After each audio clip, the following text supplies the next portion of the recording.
100% வந்து இது அவருடைய உடல்நிலையை விசாரிக்கணுன்றதுனால தான் நாங்கள் சென்றோம். ஆகஸ்ட் 3ஆம் தேதியிலிருந்து தமிழ்நாடு முழுக்க நாங்கள் சுற்றுப்பயணம் ஆரம்பிக்க இருக்கிறோம். கூட்டணி அப்படின்ற அந்த வேர்டுக்கு மட்டும் இப்போ என்னால் பதில் சொல்ல முடியாது. கேப்டன் அவர் அண்ணன் தான் சொல்வார், அவரும் கேப்டன் அண்ணன் தான் சொல்வார்.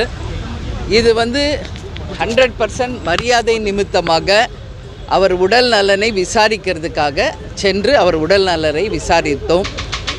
அவர் வந்து இன்றைக்கி வந்து நல்லா இருக்கேன், இன்னையிலேருந்து என்னுடைய பணிகளை தொடங்குகிறேன் அப்படின்னு சொல்லி தலைமைச் செயலகம் போகிறதுக்கு ரெடியாக இருந்தாங்க. ஏன் இதை நான் சொல்கிறேன்னா, எங்கள் திருமணம் நடந்தது கலைஞர் தலைமையில் எல்லாருக்கும் தெரியும். கேப்டனுக்கும் கலைஞருக்குமான நட்பு 40-45 வருஷம் நட்புங்க.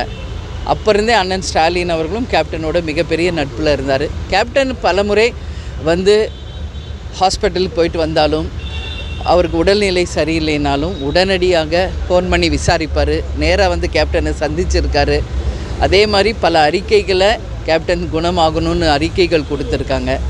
அதே மாதிரி அவர் ஒவ்வொரு வாட்டியும் மேயராக இருந்தாலும் சரி, துணை மினிஸ்டர் ஆகும்போதும் ஒவ்வொரு வாட்டியும் கேப்டனை வந்து சந்தித்து பிளெஸ்ஸிங் வாங்குவார் ஸ்டாலின் அவர்கள்.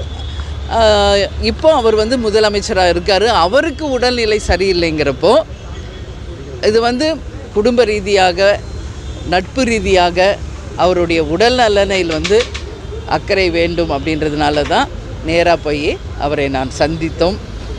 எங்களுடன் எங்கள் கழக நிர்வாகிகள் சுதீஷ், பார்சாதி எல்லாரும் வந்தாங்க. ரொம்ப சந்தோஷமாக இருந்தார். நல்லா இருக்கேன்னாரு. சீக்கிரம் நீங்கள் குணமடையணும் அப்படின்னு கேப்டன் சார்பாக, தேமுதிக சார்பாக வாழ்த்துக்களை சொல்லிட்டு வந்தோம். நான் இப்போ தான் வந்து அவரை பார்த்துட்டு நாங்கள் வந்து எங்கள் தொண்டர்கள் மகிழ்ச்சினா அது எனக்கும் மகிழ்ச்சி தான். ஆனால் இது வந்து 100% வந்து நீங்கள் அரசியல் கண்ணோட்டத்தில் நீங்கள் பார்க்குறீங்க பத்திரிகையாளர்கள். எங்களை பொறுத்த வரைக்கும் இது நட்பு ரீதியாக அவங்க எங்கள் குடும்பத்து மேலே வச்ச அந்த பற்றும் நாங்கள் அவங்க குடும்பத்து மேலே வச்ச பற்றின் ரீசனாக தான் 100% வந்து இது அவருடைய உடல்நிலையை அக்கறை காமிக்கணும், அவரை வந்து விசாரிக்கணுன்றதுனால தான் நாங்கள் சென்றோம். சரிங்களா? அண்ணி இருந்தாங்க, உதயா இருந்தார், அமைச்சர்கள் இருந்தாங்க, எல்லாரையும் பேசிட்டு நாங்கள் வந்திருக்கோம். சரிங்களா? அதிமுக வந்து உங்களுக்கு ராஜ்யசபா சீட்டு கொடுக்காத சூழ்நிலையில் நீங்கள் திமுக கூட்டணிக்கு செல்றதுக்கான வாய்ப்பு இருக்குன்னு சொல்லப்பட்டுச்சு.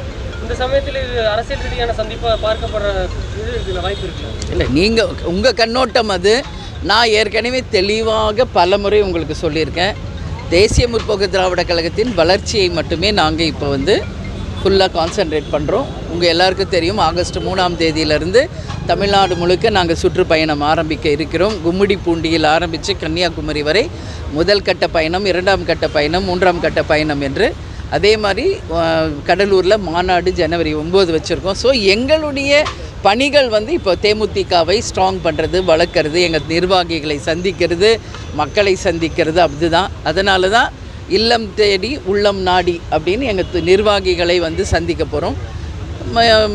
கேப்டனோட ரத யாத்திரையும் மக்களை சந்திக்க மக்கள் தலைவர் அப்படின்னு அதுவும் ஒன்று செய்ய இருக்கோம். ஸோ நாங்கள் வந்து அதை தான் இப்போதைக்கு ஃபோக்கஸ் பண்ணிக்கிட்டு இருக்கோம்.